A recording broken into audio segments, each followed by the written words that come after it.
Welcome to Founders Future, a podcast powered by Closers.io, where we dive into the journeys of innovative entrepreneurs and explore the road ahead of them and their companies. I'm your host, Olivia Salmons, and in each episode we'll uncover the stories behind impactful ventures, the challenges faced along the way, and the strategies driving their future growth.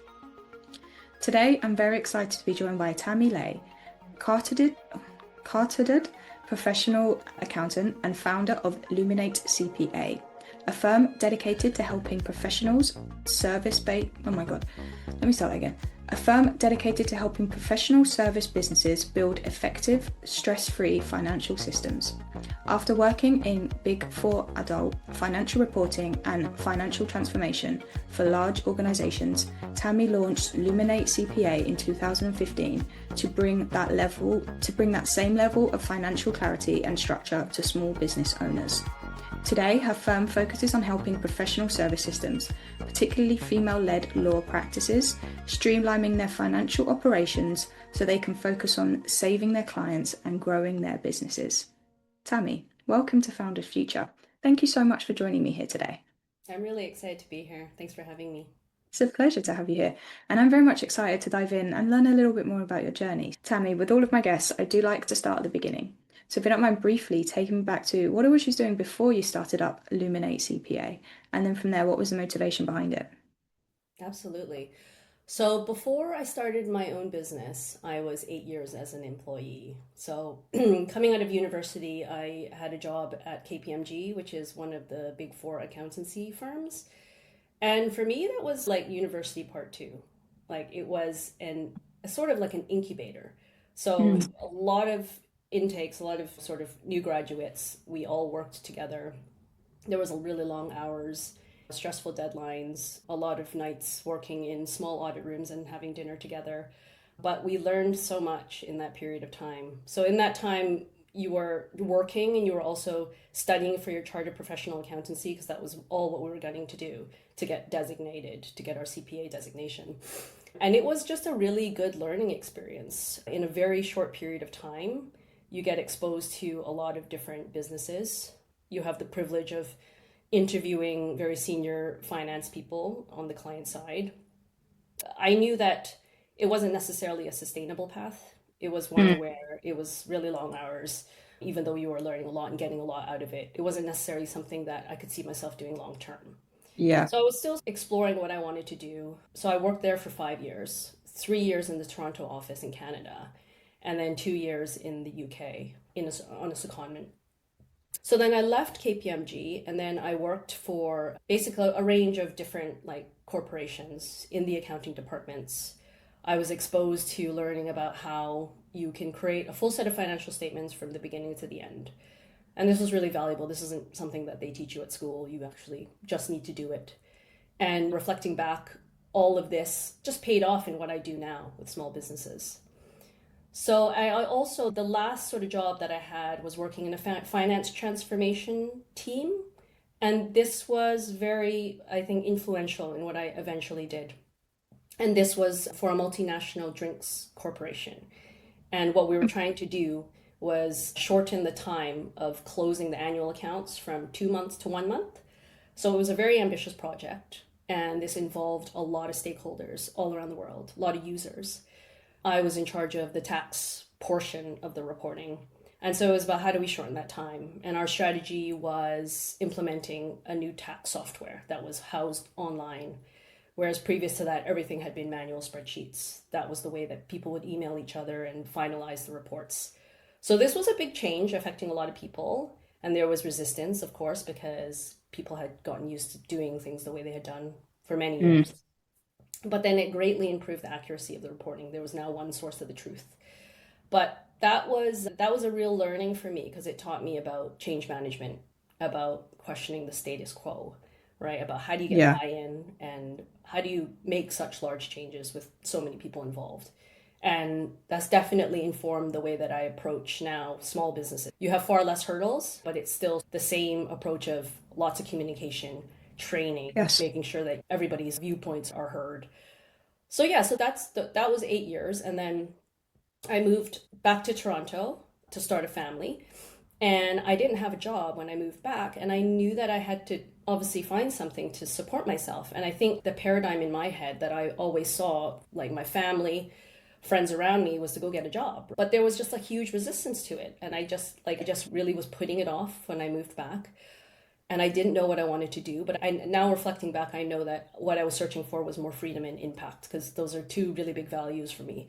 And I think working as an employee, you don't have the freedom all the time, right? It's very much like there's a lot of things that are out of your control, of course. And then also impact. Like sometimes you have jobs where you have a lot of impacts, but there's other times where you feel like you're a cog in a wheel. Yeah. So it was all that was like brewing in my head, and I dipped my toes into things outside of accounting even. I thought maybe I'll become like a registered massage therapist. I just wanted to have freedom and impact. And so, but I didn't know how to get there.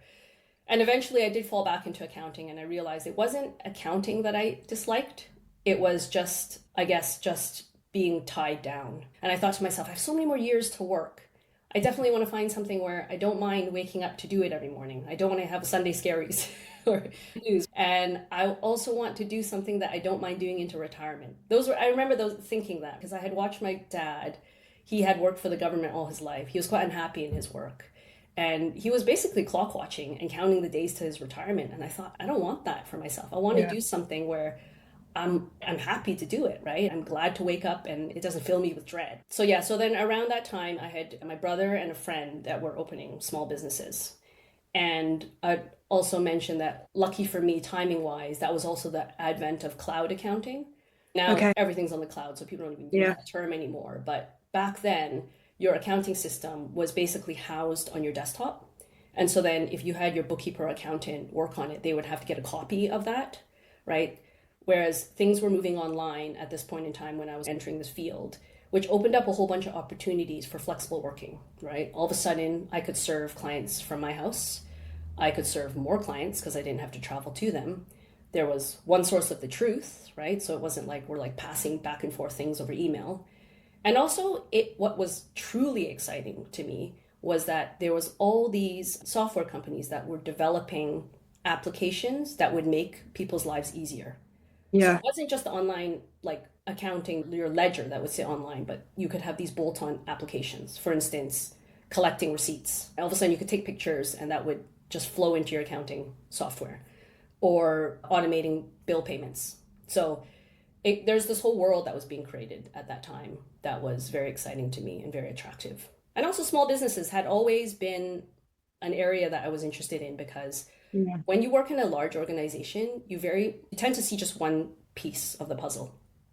And when you work with a small business, you can see everything and you can have a say in everything. So that for me was really appealing. Yeah, it's such a different dynamic with the bigger companies. Even when you said at the start, like you have to go through so many people and there's so many decision makers, so much communication that needs to happen before you even get anywhere in life. With the small businesses, as you say, you get a 360 approach as soon as you walk in, you know what's going on. You can very much get on their level as well, and it's not just like corporate jargon either. It's just a very much and a very impactful way of helping people, because they're in the day in, day out, they're running their own business. It's nice that they have that support coming in from outside as well. So yeah, it does bring a little bit of a dynamic. So let's dive into the business a little bit more then, just so the listeners can have some context moving forward. When it does come to Luminate, who would you say is your ideal client? Who do you very much love to work with the most? And then from there, Tammy, how is it you help them and how would you support them?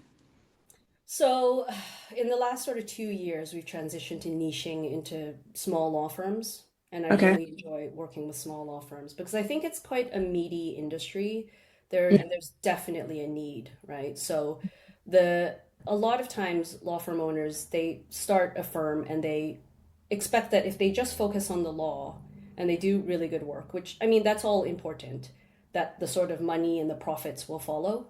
And there's so much focus on just delivering the casework, right? Yeah. That it's not often seen as I'm starting a business where I need to wear several hats. I need to pay attention to money management. I need to pay attention to marketing. I need to do all these things, right? So I think with any small business, I think finance expertise is a need, but I think especially there because so much emphasis is placed on the technical side of lawyering Yeah. that I do think the finances tend to get neglected. And also, there's some technical aspects around law firm accounting that are different from other industries. They are Awesome. regulated by their law societies, which means that they have to keep records in a certain way, right? They have Yeah. to be really careful with how they account for client money. And also they have systems that are different, right? So because they have to account for their time and things and account client money, there's specific software that they need to use. And so that's an additional specialty that is required. And also, I think what I like about working with lawyers is typically they have an admin team. Okay. It could be legal assistants, Yeah. legal clerk, those sorts of people that have their hands in the finance operation that I find that me and my team really enjoy working with. You know, because I used to just work directly with the owners when I worked with really micro businesses at the very beginning. But I find that like oftentimes those people are bottlenecks. That Yes. obviously they are the ones that hire you and they're the ones that need to know the final information and you speak to them when everything is compiled. But it's actually really fun to work with the finance team of a legal small business. You don't often get that with other types of industries. You don't generally have a little group that does that finance bit. So, Yeah. and we work really closely with them and we form relationships with them. And so that's also very Yeah. enjoyable. Yeah. Yeah, it's nice. So you can, as you say, you can very much get in the trenches with them a little bit more. And naturally with law, like anything to do with law or law firms, they do have their own nuances you have to pay attention to. So yeah, if you can really get into them and have that impact you're looking for, it's such a great way to do it. One thing I'm very curious to find out, because naturally it's a very noisy space at the moment when you're trying to get your service out there. So what are you Mm. finding is working well for you and just getting your name heard and finding those right people to work with? Like what channels and methods are really working well for you at the moment, Tammy? It's so true. I think there's so much noise out there. And I think, if anything, people are skeptical about Yeah, getting DMs through your LinkedIn or getting random emails. I get a ton of them myself. And because there's so much of it, it's easier to ignore.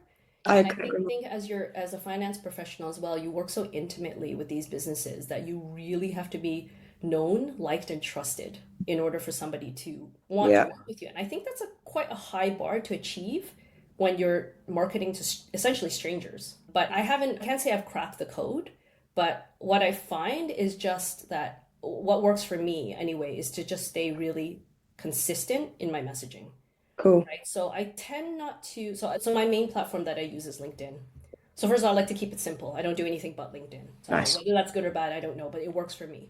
So I only use LinkedIn and I try to stay consistent with my messaging. I have a lot of things that I preach, like the things that I believe about how to stay financially healthy. I stay on that topic. And I try to Good. put myself in the position of a law firm owner, a small law firm Yeah. owner, which is actually not very difficult because I own a small accountancy firm and there's a lot of similarities. And I try to think, okay, if I didn't have the expertise I had, what would I be struggling with? Oh, I'd probably be struggling with how do I know I'm going to get paid enough and consistently every month? Yeah. How do I know if I can afford to hire somebody? Like these sorts of like questions are like at the forefront of a lot of small law firm owners. So I try to speak to those pains and think, okay, how would I resolve this as a finance professional? So I try to think about, okay, what are the challenges? What are the pains? Speak directly to that and just stay consistent. And for me, like, again, it's about simplicity. Like I try not to go too elaborate with my marketing like campaigns. I'm not a marketer, but I know that I can write like things Yeah. that are relevant. So I say I do maybe 2 or 3 posts a week, and for me that works. And it's not the type of post that gets likes because but it does get traction because I do get people reaching out to me Yeah. saying your stuff is great. I'd like to chat. But yeah, so that's what works for me now. Nice. Yeah, and I think a lot of people there's a misconception that likes or even followers kind of equal revenue or equal lead gen, and it really doesn't. As you said, you're putting your voice out there. It's the attraction you want, so the right people find you. They're not necessarily going to repost a message, but if you're getting consistently and great fluid from that, like of course, just being authentic, putting yourself out there is a really beautiful way to do it. I really like that. As you started it, you was like, I put myself in their shoes, and for me, that's always the underlying thing with like even sales and marketing is just putting yourself in that perspective. How would I be thinking if I was them? And then taking those steps there, it's a really great approach to doing it. And I take it very organic on your front as well. Are you running any form of paid ads maybe just to bring a little bit more consistency to what you're doing? No, I'm not doing any paid ads. I'm just writing my stuff and Yeah. seeing where that takes me. Okay. And I find that it just has so many benefits. I used to shy away from posting online because I'm not a social media person really. Yeah. But I found that there's like additional benefits to it that I never really foresaw, which was that I also am able to clarify my thoughts in a way when I'm writing these Yeah. things. So it's in a way like a weird sort of form of journaling, right? It's like you have all this knowledge from your years of working, but you haven't really ever put it out and articulated it. And the more that you get out, the more you're like, oh, okay, this is what I Yeah. stand for, and this is what I mean. And you like refine it a bit, and you're able to clarify your thoughts. And another thing that I would add as well is that when I first started my business, I would have all sorts of people emailing me asking for help. And 99.9% of them weren't my ideal clients. Yeah, And I struggled with saying no. It's not that I would say yes, but I wouldn't know how to. I just struggled with that. And the understand. way that I do it now is it's very clear who I serve. So I don't get that anymore. Nobody comes to me Yeah, who's not a lawyer generally and asks for help that's like maybe tax help, which I don't do. So it helps to sort of refine that like pipeline as well. exactly. Yeah. And that is the point of the ICP. And people, again, a lot of people get confused because they think naturally as founders, and especially in that service giving role, much like yourself and the offer you're providing, they think like it's okay to help everybody, and it is. Don't get me wrong, there are people you can help that aren't within your niche, but having that like ideal character that you can speak to, and as you say, even journal to, which is a really great way to put it, you'll just start attracting that same kind of person because you're actually like speaking to a specific person that they'll resonate with. Otherwise, you are just throwing spaghetti at the wall and seeing what puts. So it is, yeah, and just having those kind of boundaries for yourself to be like, I just can't help you. And it's not because you haven't got the skill, but it's just sometimes you're just not a right fit for somebody, and that's okay, and just move on from there. But it does take a little bit of practice to say no. I will get you, Yeah. especially those early stages. And I Yeah. suppose like we are, so like what are your intentions for the company moving forward as well? Like maybe when you think of the next 6, 12 months, like what is the vision or the target that you're looking forward to achieving? Yeah. So I think I would say that I'm in a quite a fortunate place in that like I've achieved a lot of what I wanted to achieve. And I think right now it's about just honing that craft. Like I always think of it as like a craft, like I'm just like I'm a woodworker or something, right? It's like Yeah. you get really specific on who you want to work with and what you do well, right? And then you just start to refine that by helping more of those people and getting better at it. And then it's just like this virtuous cycle, right? So I think at this point it's about again staying consistent with my messaging, continuing with the marketing that I'm doing, because if it isn't simple and sustainable, I won't continue to do it. And then Yeah. just trying to connect with those ideal clients that I do the best work for. Okay, it's not like I think also I started this business, important to say, I started this business to complement my life. It wasn't like growth for the sake of growth or like ego Yeah. or something like that. It was just like at first it was like, okay, I just want to sustain myself. I'm good. But then and then you grow and you're like, oh, actually I can see the potential in this. And now it's like very intentional growth, right? So it's Yeah. who do I want who do I really don't mind getting up and working for, or it's a pleasure to serve, Yeah. right? So it's more about that. So those are my goals. Like, how can I find those people? And I think that comes down to marketing. As you mentioned, I struggle like others with the noise that's out there. And how do you, like, in a perfect world, if, in a perfect marketing world, I'd be able to connect with people that really appreciate the work that Yeah. I do and really need it, right? And then we could just have this like match made in heaven. But that's just not the way it works. But maybe AI will solve for that one day, but that would be ideal because that would just take away so much of the noise that people have to sift through. But that is the goal. And then, yeah, it's just finding the right clients that I can do the best work for. Yeah. Yeah. And again, I think it's something a lot of founders struggle with. And as you say, you do want them on a plate for you, so you don't have to go out and sift through finding that diamond in the rough. But I understand what you're saying. It's just where do we take those efforts and just maintain what we're doing. I also like the fact you say like you're building that in with your lifestyle. I feel like a lot of people tend to struggle with the work-life balance thing, and for me, they have to work in harmony with each other. So as you said, like you did this to support your life and just maintain it from there, and naturally it grew. But it's all about just making sure it does fit your version of success as well, and just not letting the outside noise even influence what you want to do moving Yeah. forward. Yeah. And I Tammy, think, think yeah. Oh, sorry. go for it. No, go for it. Go for it. No, I was just saying, I think I do see a lot of small business owners who start, but they don't really define what it is that they really want out Yeah, of it. It's just like they have these sort of arbitrary revenue goals, I right? agree. And they haven't really thought about, okay, what is it that like makes me tick and what are my values? Or my values that like at the end of the day, I don't want to be too stressed or whatever. Then it's like, how do you build that in so that you grow intentionally? Because I think a lot of small business owners get trapped in this sort of you grow and then all of a sudden you have this whole team that you have to support and then you feel responsible for keeping this thing going but you yourself are like really stressed out and not sure if this is what you want. So I think it is really important at every stage to step back and I mean I'm probably overcautious but to really think about is this what I want, is it Yeah. growth for the sake of growth or what is the reason for it. So I couldn't agree more. It's almost as if you're looking the same thing for a relationship. Again, you have to make sure it aligns with you and what you're looking to do. And there's no right or wrong answer, which is, I think, yeah. again, is a big boundary that people come to because they don't want to express what they're truly feeling because it doesn't go with the narrative or it doesn't go against the grain. It's just do what you want to do. and that there is no right or wrong in however you run your life is the biggest takeaway I can think. And Tammy, thank you so much for joining me today and for sharing your incredible journey and insight with us. Where can our listeners reach out best to work with you or connect with you if they would like to do so? The best place is probably LinkedIn. So I'm Tammy Lai on LinkedIn, Lai. And then my email is tammy@luminatecpa.com. And then my website is www.luminatecpa.com. So any of those places are great. Beautiful stuff. And thank you again, Tammy. I really appreciate your time today. And it was a pleasure. no, it was a pleasure. And to our listeners, if you enjoyed today's episode, please be sure to go and check out Tammy Lai on LinkedIn, as she just said. Drop her a message. Please check out the website. I'm sure she would love to hear from everybody. And do not forget to subscribe to Founders Future via wherever you listen to your favourite podcasts. And if you are a business owner, specifically a coach, consultant or agency owner, and you're really looking to scale your business and you want to enhance your sales and marketing efforts, visit closers.io to hop on a call with one of our team and discover how we went from $0 to $30 million per year in less than 3 years. But until then, keep on climbing and we'll see you on the next one.